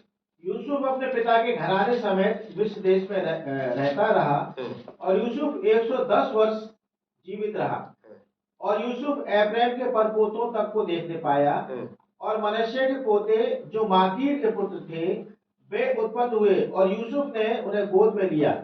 यूसुफ ने अपने भाइयों से कहा, मैं तो मरने पर हूँ, परंतु खुदा निश्चय तुम्हारी सुधि लेगा और तुम्हें इस देश से निकालकर उस देश में पहुंचाएगा जिसके देने की उसने अब्राहम, इसहाक और याकूब से शपथ खाई थी। फिर यूसुफ ने इस्राएलियों से यह कहकर कि खुदा निश्चय तुम्हारी सुधि लेगा, उनको इस विषय की शपथ खिलाई कि हम तेरी हड्डियों को यहाँ से उस देश में ले जाएंगे। इस प्रकार यूसुफ 110 वर्ष का होकर मर गया और उसके शव को सुगंध द्रव्य से और उसके शव में सुगंध द्रव्य भरे गए और वो सब मिस्र में एक संदूक में रखा गया। अब कब की शपथ खाई? वापस से कुछ निकालने लगा था, देखिएगा। और इसकी 24 आयत में पढ़ रहा हूं। और यूसुफ ने अपने भाइयों से कहा, मैं तो मरने पर हूं, परंतु खुदा निश्चय तुम्हारी सुधि लेगा और तुम्हें इस देश से निकालकर उस देश में पहुंचा देगा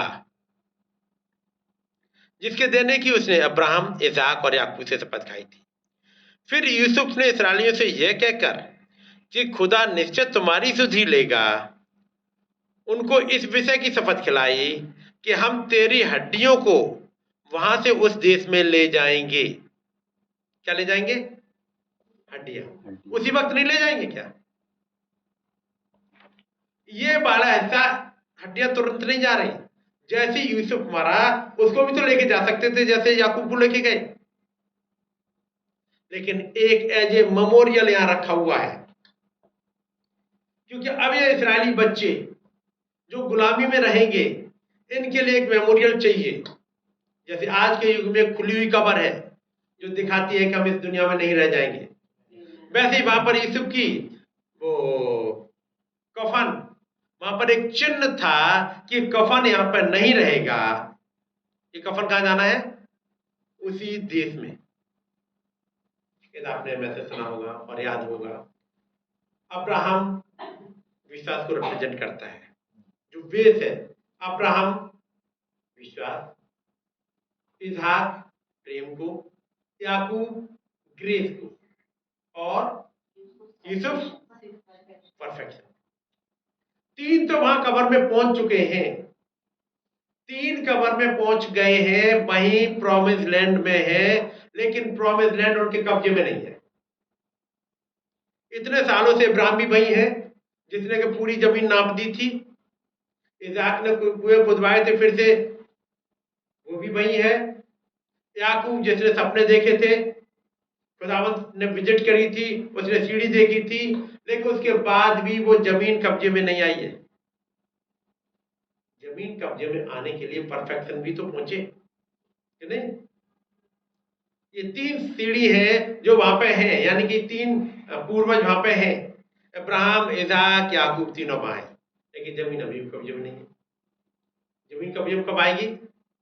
जब ये परफेक्शन, ये सिद्ध, ये यूसुफ की हड्डियां भी वहां पहुंचेंगी। और जब यूसुफ की हड्डियां पहुंची थी, जमीन उनके कब्जे में थी या नहीं थी? जमीन कब्जे में आ गई थी कि नहीं?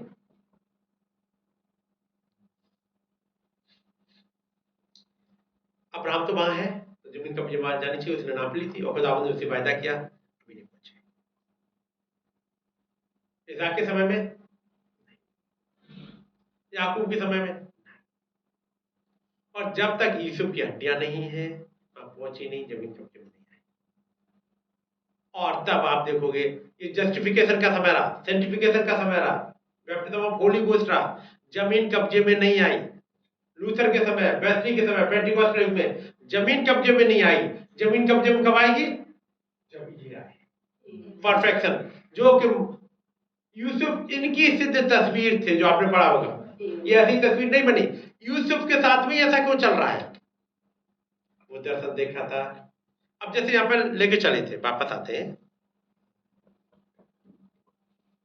निर्गमन और उसकी 13वीं आयत फिर से निकाल लीजिएगा, 13वां अध्याय और इसकी 19वीं आयत निकाल।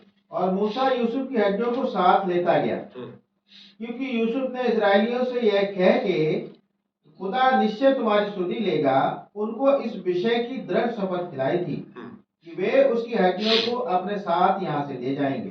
तो फिर क्या करा? मूसा ने उनकी हड्डियों को लिया। उसे मालूम है प्रॉफिट की बात क्या है, क्योंकि वो भी एक प्रॉफिट है। और उन्होंने मूसा ने यूसुफ की हड्डियां अपने सर पे रखी। क्या लेके जा रहे हो? अब पूछा जाए, मूसा आप क्या लेके जा रहे हो? मैं सवाल करूं मूसा से, मूसा आप अपने सर पे क्या रखे हो? एक प्रॉमिस। हड्डियां नहीं रखी हूं मैं एक प्रॉमिस रखी हूं। वैसे प्रॉमिस जो लेके जा रहे हो है किसकी? किसने करी है? किसकी हड्डियां हैं? कह रहे वो शख्स है जो अपने बाप का दुलारा था, है कि नहीं? और उसकी वजह से उसे एक सतरंगा कोट मिला था। ये उसकी हड्डियां हैं। ये चनानी उसकी है जिसको सतरंगा कोट मिला था, जो अपने भाइयों के द्वारा रिजेक्टेड था, जो सपने देखता था, जिसका नाम जाफरत पानिया है। मूसा ये हड्डियां हैं किसकी? कह रहे वही जो अपनी पीठ घुमाता था और नाम बता देता था, पीठ घुमाता था, बीमारियां बता देता था, करता था कि नहीं? जिसका नाम जाफरत पानिया था। मूसा ये सर पे क्या रखे हो? ये तो बॉक्स है एक, इस बॉक्स में कुछ है? उनका बॉक्स में जो है ना वो नहीं समझ। ये वो पर्सन है जिसे बेचा गया। ये टाइप है एक, क्योंकि एक और आएगा जिसे बेचा जाएगा। मैं इसे प्रॉमिस लैंड में लेके जा रहा हूं। और याद होगा 800 साल के बाद वो मूसा उस प्रॉमिस लैंड में मिला। यहां पर उसकी टाइप की हड्डियों को लेके जा रहा है और वहां उससे असली में मिल रहा है। और लिखा है वहां उसके मारे जाने की और मारने के बाद गाड़े जाने की और जी उठने की बातों पर चर्चा कर रहे थे। मूसा जो बातचीत कर रहा है इन हड्डियों की, इन हड्डियों को गाड़ा जाएगा, इन हड्डियों को एक रिजरेक्शन होगा, क्योंकि जुड़ा हुआ है। जब इसका रिजरेक्शन होगा जिससे वो बातचीत कर रहा है 800 साल बाद, उसके साथ में यूसुफ की हड्डियां भी जी जाएंगी। यूसुफ के साथ में वो जितने पुराने, यूसुफ के बाद पीछे लहर गई याकूब, और पीछे पीछे पीछे ये सब आदम तक सब जग जाएंगे। मूसा तुम क्या लेके जा रहे हो? एक ऐसी प्रॉमिस जहां प्रॉमिस लैंड में पहुंच जाते हैं। मूसा तुम्हारे सिर पे है क्या? कह रहे वही जो से एक अन्य जाति दुल्हन मिली थी। ये जो मैं लेके जा रहा हूं इसे एक अन्य जाति दुल्हन मिली थी। एक टाइप है किसी की, केवल एक प्रॉमिस ही नहीं है, एक प्रॉमिस लैंड का कब्जा। क्या हड्डियों में कब्जा है? हाँ जी, क्योंकि इस पर्सन ने जो इसमें बंद है उसने कहा था मेरी हड्डियों को वहीं ले जाना, क्योंकि पुनरुत्थान वहीं से होना है। यूसुफ तुम्हें कैसे पता? कह रहा मुझे ही छोड़ दो, मुझे पता है, मेरे पापा याकूब को पता है, मेरे दादा इसहाक को पता है, मेरे परदादा इब्राहिम को पता है, और मेरे और परदादा पुराने अय्यूब को पता है। रिजरेक्शन वहीं से होगा, इसलिए मुझे उसी प्रॉमिस लैंड में ले जाना है। हमारे पास ये बाइबल है ना, इस बाइबल में ढेर सारी प्रॉमिस है ये बताते हुए कि रिजरेक्शन होना कहाँ है। तब नबी कहते हैं मुझे मसीह के साथ इस वचन में गाड़ देना। लोग मेरे लिए कुछ भी कहें, मुझे मेथोडिस्ट ग्रेव में मत गाड़ देना, मुझे बैप्टिस्ट ग्रेव में मत गाड़ना, मुझे इस वचन में गाड़ देना है। फिर पढ़िएगा 19वें अध्याय। और मूसा यूसुफ की हड्डियों को साथ लेता गया, क्योंकि यूसुफ ने इजरायलियों से यह कह के खुदा निश्चय तुम्हारी सुधि लेगा, उनको इस विषय की दृढ़ शपथ खिलाई थी कि वे उसकी हड्डियों को अपने साथ यहाँ से ले जाएंगे। याद रखिएगा, जब ये पूछा जाए मूसा इन हड्डियों को यहीं नहीं छोड़ दे, कह रहे यदि इनको यहीं छोड़ दिया तो जमीन भी कब्जे में नहीं आएगी। मैं इन हड्डियों को खुद लेके जाऊंगा, मैं अपने सर पर रख के ले जाऊंगा। इन हड्डियों को मैं इनको नहीं छोड़ूंगा। तुम्हारे लिए सिंपल हड्डियां हो सकती हैं, तुम्हारे लिए सिंपल बॉक्स हो सकता है, लेकिन मेरे लिए सिंपल बॉक्स नहीं है। बहुतों के लिए बाइबल केवल किताब हो सकती है, बहुतों के लिए नबी के द्वारा प्रचारा गया केवल मैसेज हो सकता है, लेकिन वो मैसेज नहीं है। अभी जब भाई ने जब ट्यूसडे की मीटिंग ली थी, ट्यूसडे की मीटिंग थी, हाँ ट्यूसडे की मीटिंग, और उन्होंने स्टार्ट किया था वर्ड, जहाँ लिखा है the word, the true word, है ना। तो वर्ड नहीं है फिर, बल्कि वो एक पर्सन है जो आता है, मिलता है, बातचीत करता है। जब आप पढ़ोगे इसकी 22 पढ़िएगा। उसने न तो बादल के खंभे को दिन में और न आग के खंभे को रात में लोगों के आगे से हटाया। हाँ जी, न तो दिन में बादल का खंभा हटता था और न रात में आग का खंभा हटता था। तो क्या ये इजरायली हर समय, चाहे दिन हो चाहे रात हो, बादल के खंभे को नहीं देखते होंगे? देखते होंगे ना। आप पढ़ोगे तो पता नहीं, इन्हें दिखते ही नहीं था। खुदावंद ने अपना बादल का खंभा या आग का खंभा नहीं हटाया, लेकिन उसके बाद भी इस्राएलियों को नहीं दिखता था। ये दिखता था मूसा को। आप पढ़िएगा, डिटेल में आपको मिल जाएगा। जैसे ही मिलाप वाले तंबू के द्वार पर बादल आ जाता था ऊपर, जैसे ही बादल आता था मूसा तुरंत निकल के जाता था। ये कहते हुए खुदावंद में यहाँ हूं, आप क्या कहते हो? तब उस वाले मैसेज में गॉड टॉक टू मोजेस, खुदा ने मूसा से बातचीत करी, वहां पढ़िएगा।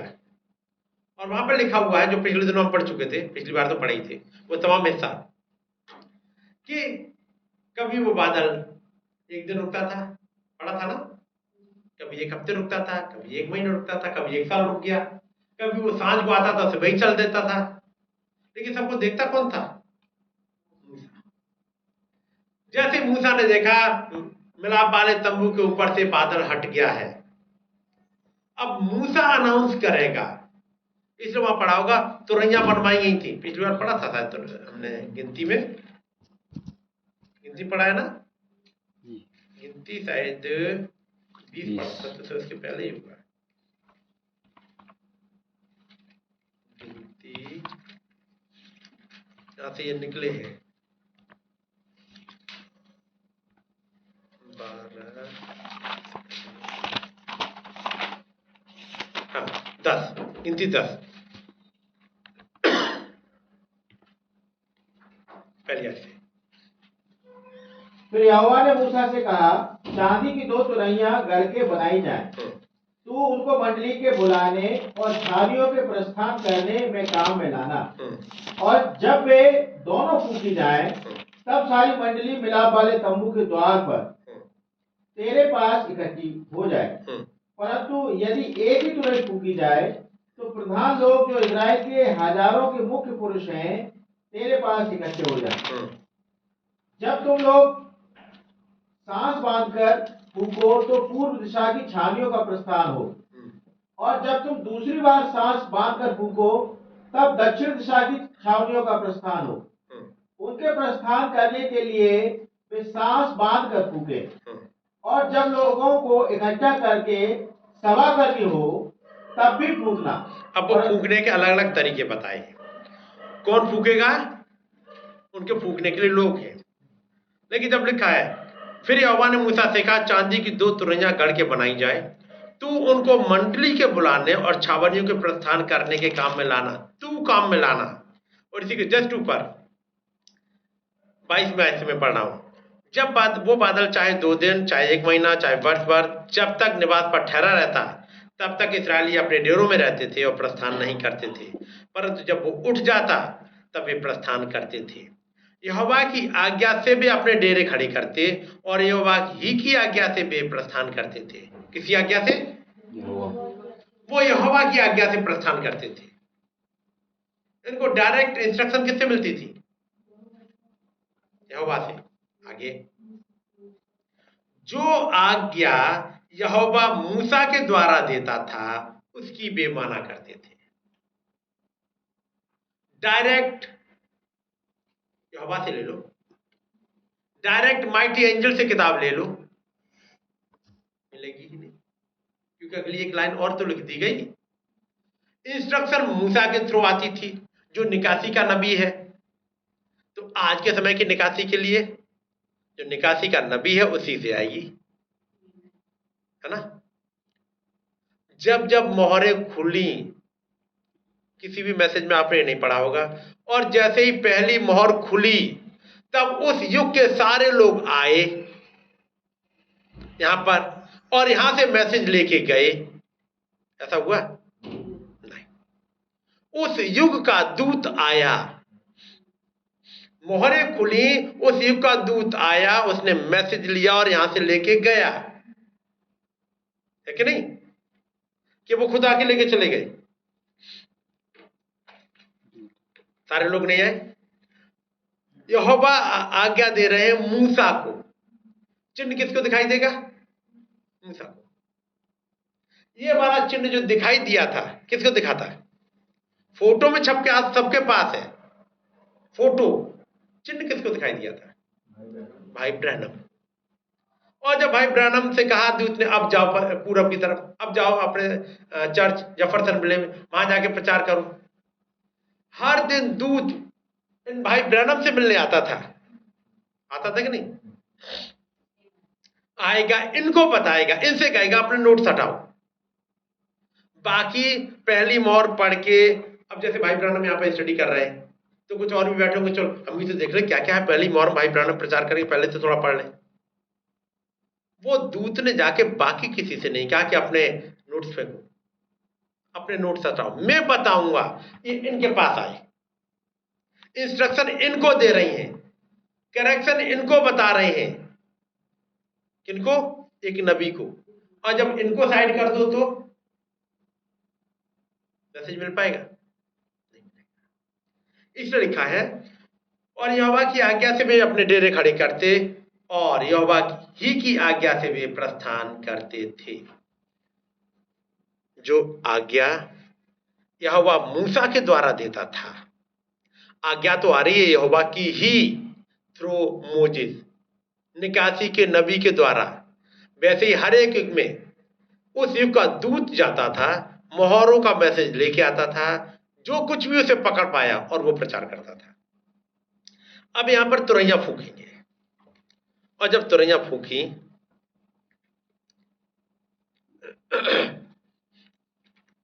वापस आते हैं निर्गमन 13 जो पढ़ रहे थे हम लोग, और उसकी 21वीं आयत में।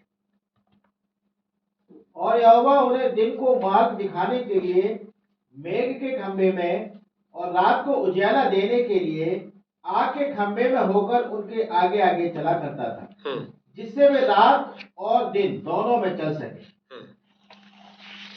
आगे, उसने ना तो बादल के खंभे को दिन में और ना आग के खंभे को रात में लोगों के आगे से हटाया। उस महान खुदाबंद ने उस आग के खंभे को या बादल के खंभे को नहीं हटाया, लेकिन उसमें गॉड टॉक टू मुझे में पड़ेगा। खबर आती थी मूसा के पास, मूसा देख लेता था एक चिन्ह को, मूसा देख लेता था उस प्रेजेंस को। क्या भाई ब्रैनम की मीटिंग में, हर एक मीटिंग में एंजल ऑफ द लॉर्ड नहीं आते थे? आते थे, कितनों को दिखाई देते थे, लेकिन आते तो हर एक मीटिंग में थे। और भाई ब्रैनम कहते थे देखो तुम्हारे बीच में, हमारे तुम्हारे बीच में वो दूत खड़ा हुआ है, तुम अच्छा फील कर रहे हो, अच्छे फील कर रही हो, वो दूत खड़ा हुआ है, वो महायाजक खड़ा हुआ है। लेकिन दिख किसको रहा है? और तब नबी को वो दिखाएगा क्या करना है, और तो जाओ, you are healed, you are healed, तुम चंगे हो गए, तुम चंगे हो गए, तुम चंगे हो गए, क्योंकि एक नबी को दिख रहा है। ऐसे ही वहां पर मूसा को बादल का खंभा दिख गया, आज ये मूव कर रहा है। भाई ब्रानम की मीटिंग में आपने देखा होगा, भाई ब्रानम यहाँ पर प्रेयर लाइन बुलाए हुए हैं, बातचीत कर रहे हैं, अचानक उससे बातचीत चल ही रही थी और सिस्टर या भाई या वहां से आए या कोई बीमारी है, और बस अचानक वो चले गए, देख रहे हैं, और वो कहीं देख रहे हैं, वो क्या देख रहे हो, तो देखे वो कहाँ जा रहा है, और वो भाई वो बादल का खंभा, वो दूत वहां है आपके पास, क्या आपको अच्छा फील हो रहा है? कह रहे हाँ, आपका नाम ये है, आप खड़े हो जाओ। मैं देख रहा था वो दूत कहाँ जा रहा है। जब आप छठी मोहर पढ़ेंगे, आखिर में जब पहुंचते हैं, वो थोड़ी देर तक कुछ घटनाओं को बताते हैं। वो बताते हैं कि मैंने एक सपना देखा था कुछ दिनों पहले, जब मेरी वाइफ ने पूछा कि वहां पर रिजरेक्शन में तो आपके दोनों ही होंगी और आप होप को बहुत प्यार करते थे। तब भाई ब्रानम कहते हो मैंने फिर एक सपना देखा, और वो एक रिवॉर्ड जहां मिलने वाला वो सिंहासन है, हाथी दांत का मैं जा रहा हूँ। अब उसके बाद पूरा घटना बताने के बाद कहते हैं, फिर अचानक वो जाते हैं, कोई बहन जो बिल्कुल मरने का गार पे है उसके लिए जाकर दुआ करते हैं, और फिर कहते हैं कि आपको पता है कि मैं क्यों इतनी देर इंतजार करता रहा? पढ़ा है कि नहीं? क्यों? क्योंकि वो दूत वो घूम रहा था इधर और वो इंतजार कर रहा था, और वो दूत अब वहां पे आया है, और तब कहता है तुम चंगे हो। बाकी किसी ने दूत को नहीं देखा, लेकिन नबी देख रहे हैं। जबकि प्रेयर लाइन चल रही है, मीटिंग खत्म होने वाली है, तब तक वो कुछ और घटना को बता रहा है, कह रहे मैं उसको देख रहा था, उसकी मूवमेंट को कहां जा रहा है, बाकी किसी को नहीं दिख रहा। वैसे यहां पर मूसा देख रहा है कि बादल का खंभा कभी नहीं हटा। वो बादल का खंभा या आग का खंभा, वो एंजल ऑफ द लॉर्ड भाई ब्रैनम की मीटिंग से कभी नहीं जाता था, वो हर बार आते थे और वो कहते नाउ ही इज हियर, लेकिन दिख नहीं रहा है। ऐसे ये मूसा को दिखता है और वो बताता अब चलो, वो चलते जाते थे। तो मूसा उन हड्डियों के लिए जा रहा है, और उन हड्डियां किस किस रास्ते से मूव करते हुए जाएंगी, कंटिन्यू जाएंगी। और जब यर्दन नदी में पहुंच गए, मूसा का टाइम हो गया। अब मूसा उन हड्डियों को हैंड ओवर करेगा, उस प्रॉमिस को जिसको लेके वो चल रहा है, अब प्रॉमिस को हैंड ओवर करेगा। किसको?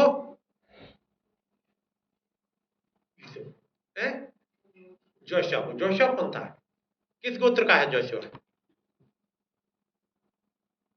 जोशुआ के गोत्र का नाम पता है? जोशुआ का गोत्र अब्राहम का था। अब्राहम के गोत्र का उनका पुत्र यहोशू है कि नहीं? कारण ये यहोशू, क्योंकि ये हड्डियां हर किसी को नहीं दी जा सकती, जो एक उस प्रेजेंस में रहा हो, जिसके पूर्वज की हड्डियां हो, है कि नहीं? अब ये जोशुआ लेके जाएगा, कारण ये जो हड्डियां है ना, मूसा से पूछे किसकी हड्डियां हैं, मूसा बताएगा ये मेरी प्रॉमिस है। ये वो है जिसके दो बेटे हुए थे, एक अब्राहम और एक मनश्शे। और मनश्शे का मतलब क्या था? मनश्शे कुछ मतलब है वहां, खुदावंद ने मुझे एक बेटा और दिया और उसने उसका नाम ये क्या कि मनश्शे रखा। वो सब कुछ भूल गया जो कुछ उसके भाइयों ने किया था, सब भूल गया, है कि नहीं? मनश्शे रख दिया। फिर एक और आया जिसका नाम उसने अब्राहम रख दिया, और वो क्या था? खुदावंद ने मुझे उस गुलामी वाले देश में मुझे खूब फलाया, बढ़ाया है, फुलाया है। अब अब्राहम के गोत्र का मनश्शे वो अब्राहम के गोत्र का जोशुआ आ रहा है, उन हड्डियों को लेगा। उसे मालूम है हड्डियों की कीमत क्या है, उनको लेके जा रहा है और कहां पहुंचाएगा? पहले मेरे साथ पढ़ लीजिएगा,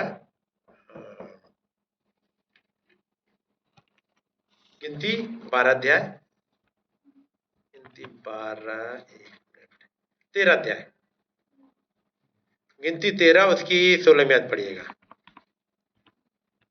जिन पुरुषों को मूसा ने देश का भेद देने के लिए भेजा था, उनके नाम यही हैं। और नून के पुत्र होशे का नाम उसने यहोशू रखा। हाँ, और इसकी 8वीं आयत भी, एप्रैम के गोत्र में से नून का पुत्र होशे।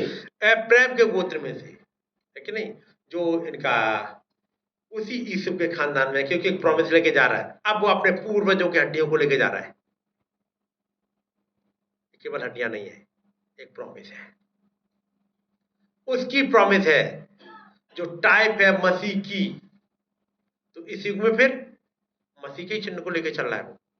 वहां भी मूसा एक मसीह के चिन्ह को लेके चल रहा है, यहाँ भी एक मसीह के चिन्ह को लेके जा रहा है। और जब लेके गए, अब इन हड्डियों का होगा क्या? मेरे साथ निकालिए यहोशू, और उसका आखिरी अध्याय होगा शायद, हाँ 24वां अध्याय।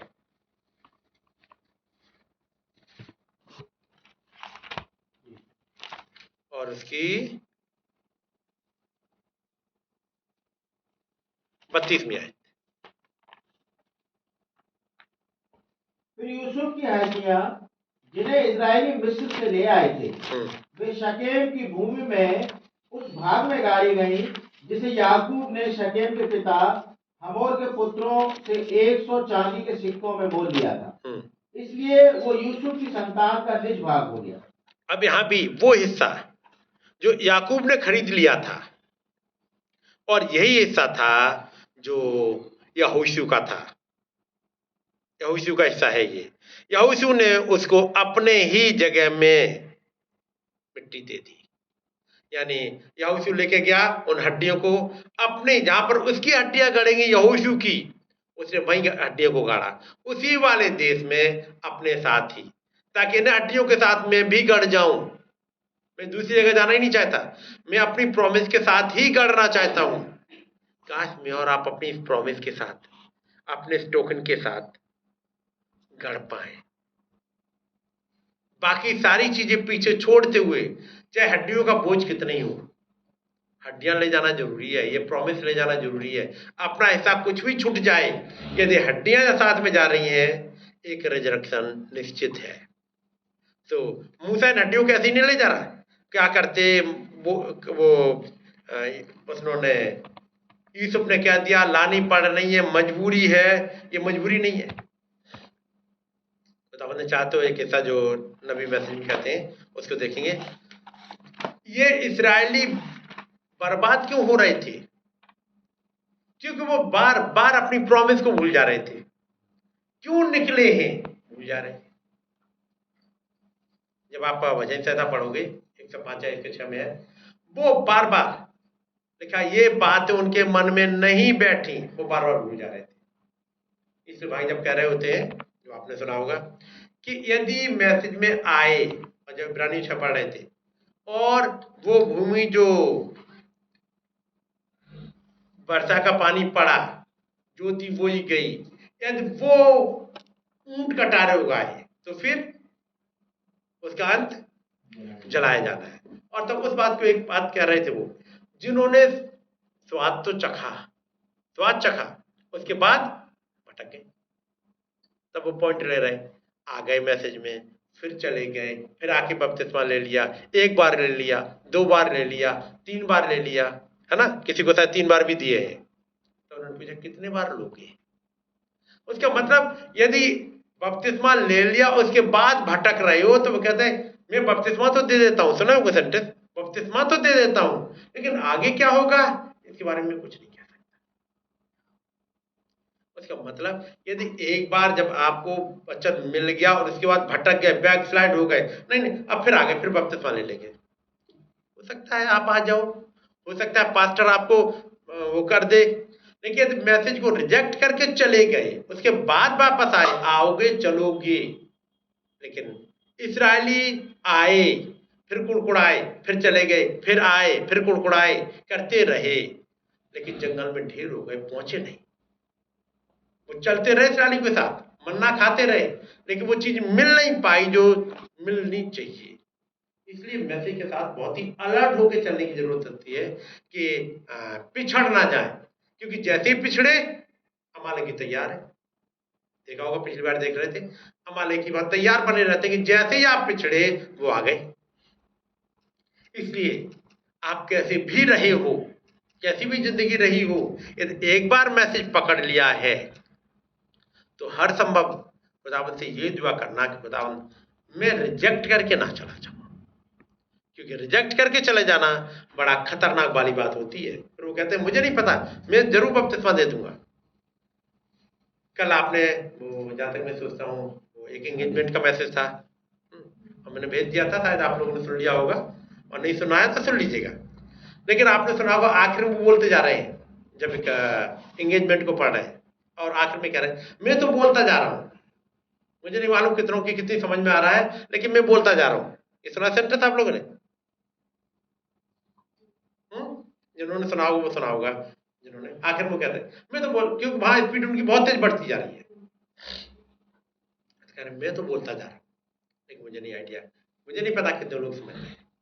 और तब कह रहे हैं आपको याद है जनवरी का महीना, जनवरी की बात कर रहे हैं क्योंकि एंगेजमेंट जनवरी को थी, कह रहे जनवरी का महीना पहाड़ों की चोटियां दिखाई, है ना, सुना होगा, जनवरी का महीना पहाड़ों की चोटियां दिखाई दी थी, और 40 दिन के बाद कौवा उड़ गया था, उनके जहाज से कौवा उड़ गया था, और उसके बाद एक हफ्ते के बाद फाख्ता नए देश में कच्चन लेके चली आई थी, शॉर्ट क्विक मैसेज लेके आई थी, है ना, पढ़ा है ना? कौन सी वाली छोटी की बात कर रहे थे? उन्होंने कहा और जनवरी के महीने में चोटियां दिखाई दी थी, है ना, दिखाई दी थी कि चोटियां किस वाले से बात कर रहे थे? कि वो खट सेंटेंस बोलते जा रहे थे। हाँ बताओ, बोलो बोलो, गलती तो होगा, हम कह रहे हैं जो कुछ आए बोल दो, गलत होगा करेक्ट हो जाएगा, नहीं है सही है तो बहुत बढ़िया बात है, एक पता रहेगा कि हाँ आपने कुछ सुना समझा, क्योंकि एंगेजमेंट तो सुन ली सबने, सुनी थी ना। अब वो कहते हैं कि जनवरी के महीने में चोटियां दिखाई दी थी, कौन से वाले को?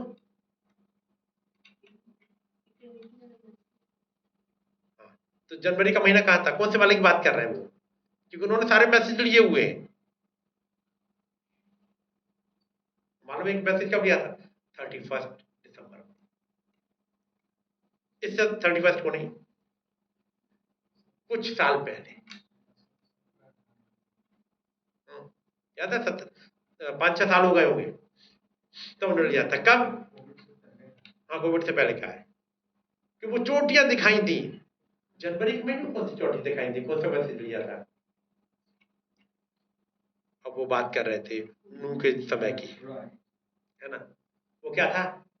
10वें महीने के पहले दिन को पहाड़ की चोटियां दिखाई, 10वें महीने के पहले दिन को, और 10वां महीना कौन सा पड़ता था? अप्रैल, मई, जून, जुलाई, अगस्त, सितंबर, अक्टूबर, नवंबर, दिसंबर, जनवरी आ गया 10वां महीना, जनवरी 10वें महीने के पहले दिन को, और तब उन्होंने मैसेज लिया पहली जनवरी है, पहला दिन है जनवरी का। अब ये पहाड़ की चोटियां दिखाई देने लगी, कौन सी वाली चोटी की बात कर रहे थे? वही चोटी की बात कर रहे थे, है ना, एक चोटी दिखाई दी, वहां चोटी की बात नहीं कर रहा है, एक चोटी दिखाई दी, लेकिन जब एक चोटी आई तो उसने क्या किया था? क्या इस चोटी के साथ और भी चोटियां आई थी?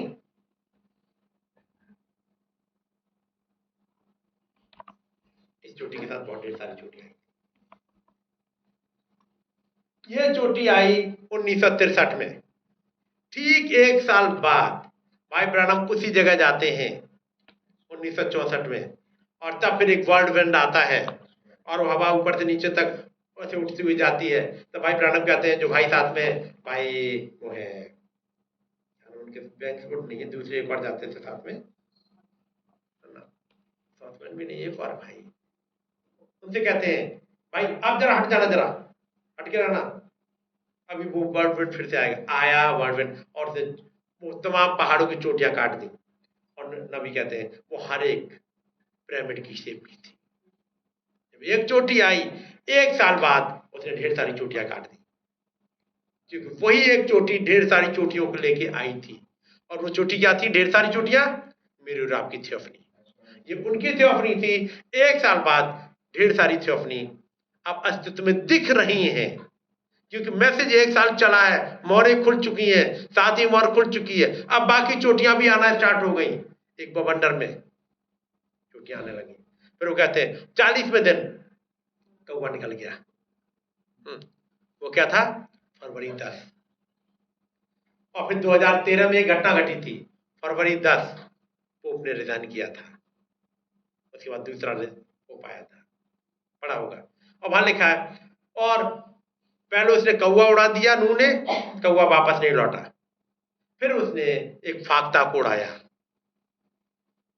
फाख्ता लौट के आ गई। उसके बाद 7 दिन रुक करके फाख्ता फिर छोड़ी गई, और जब आई दोबारा तो एक जलपाई का एक पत्ता लेकर के आई, नई भूमि का एक संदेश लेके आई। और मैसेज इसलिए ले रहे थे वाले से को, क्योंकि 18 फरवरी को शायद उस लड़की की शादी है, एंगेजमेंट 28 को, अभी 1 महीना भी टाइम नहीं है। 28 जनवरी को एंगेजमेंट और 18 फरवरी को शादी, 1 महीना भी नहीं, विद इन 20 डेज एक शॉर्ट क्विक मैसेज और ब्राइड अपने घर चली जाती है। ये तमाम याद रखिएगा, जो एक पॉइंट समझ में आ जाए, जितने भी प्रॉफिट रहे हैं, प्रॉफिट का एक काम जरूर होता है कि वो प्रोफेसी करे, है कि नहीं? प्रॉफिट खुदा का माउथपीस होता है, लेकिन वो प्रोफेसी भी करता है कंटिन्यू। उसे खुद नहीं पता है, लेकिन वो मैसेज, वो लाइनें जो बोल रहा है, वो आपको पता लग जाएगा। अभी जो झगड़ा चल रहा है ग्रीनलैंड के लिए, सुना होगा, ट्रंप पीछे पड़े हुए, ग्रीनलैंड में अपने कब्जे कर लूंगा। पूछो भाई ब्रैनम ने ग्रीनलैंड के लिए क्या कहा है? क्या ग्रीनलैंड के लिए उन्होंने कुछ कहा है? आप डालिएगा ग्रीनलैंड, टाइप कर लीजिएगा, आपको मिल जाएगा इस ग्रीनलैंड के लिए कि ये है वो जगह एक बर्बादी का कारण बनेगी, क्योंकि ढेर सारे बॉम्ब, और वो एक जगह डिस्ट्रॉय कर देगा। ग्रीनलैंड कुछ डिस्ट्रक्शन का कारण बन जाएगा, जैसे नबी ने जाने कितने समय पहले कह दिया। जैसे वो कह दे रहे हैं 1955 में he acts of the Holi ghost में, पवित्र आत्मा की कार में, और एक पोप आएगा, याद रखना, जो अमेरिका से आएगा। इतने सालों के बाद एक पोप अमेरिका से आ गया, करीब 70 साल के बाद। तो ग्रीनलैंड के लिए भी उन्होंने कुछ बोला है, कुछ बोले हैं। अब प्रॉफिट तो मैसेज प्रचार करते जा रहे हैं, लेकिन ये जरूर समझने बात है, उनका एक एक सेंटेंस प्रोफेसी के साथ जुड़ा हुआ होता है। जब मैसेज को आप ये समझने लगोगे, ये केवल मैसेज नहीं है, एक प्रोफेसी भी है। और मेरी प्रोफेसी क्या है इसमें? जब यूसुफ कह रहा है मेरी हड्डियों को लिए जाना यहां से, इसलिए नहीं, मेरे देश मुझे अच्छा नहीं लगता, मिस्र देश अच्छा नहीं लगता, मैं यहां पर नहीं करना चाह रहा, मुझे वहीं लिए जाना। तो वो ये कहते कि जैसे मैंने अपने पिता याकूब को गाड़ा है, वैसे ही जिस दिन मैं मर जाऊं मेरी बॉडी वहीं ले जाना। वो ये नहीं कहता यार मेरी हड्डियां ले जाना, तब तक यहीं पे चिन्हानी के रूप में रख देना। ये प्रॉफिट के जो प्रॉमिस, एक एक लाइन, जब याकूब कहता है अपने सारे 12 बच्चों को बुला करके, और उनके बारे में, बिन्यामीन ये है, सिमोन ये है, रूबेन ये है, ये यहाँ है, ये है, पता लगाएगा कि ये बोल क्या रहे हैं, और अंत के दिनों में वो वहीं मिलेंगे। अब उन वाली प्रोफेसी को इस समय वो जो यहूदी हैं उन्होंने समझना स्टार्ट किया है। जब समझना, अच्छा इसका मतलब ये है, हमारे पूर्वज याकूब ने ये कहा था, तो ये वाली खोई हुई जाति कहाँ मिलेगी, कहाँ होंगे, किस जाति को होंगे, डीएनए किससे मैच करेगा, वो ढूंढ रहे हैं, क्योंकि प्रोफेसी पढ़ना आ गया। ये आपने देखा, एक दिन में पढ़ने में नहीं आती, ये भाई आशीष से देखा होगा, अब वो एक लाइन पकड़ रहे थे, ये पकड़ी, अब प्रोफेसी पढ़ना आ रहा है, धीमे धीमे पढ़ते जा रहे हैं भाई, और ढूंढते जा रहे हैं, तब समझ में आता, अच्छा ये प्रोफेसी थी, ये प्रोफेसी थी। क्योंकि बाइबल एक सिंपल किताब नहीं है, बल्कि एक प्रोफेसी किताब है। और जब तक खुदाबंद ही रहम ना करे और बोल ना दे वो चीजों को, ऐसे नहीं समझ में आता। तो दुआ करिए खुदाबंद दया करें ताकि चीजें समझ में आ सके। अब आगे मैं दुआ करूंगा, आपके लिए मौका होगा, कोई भी भाई कोई बहन जो दुआ करना चाहे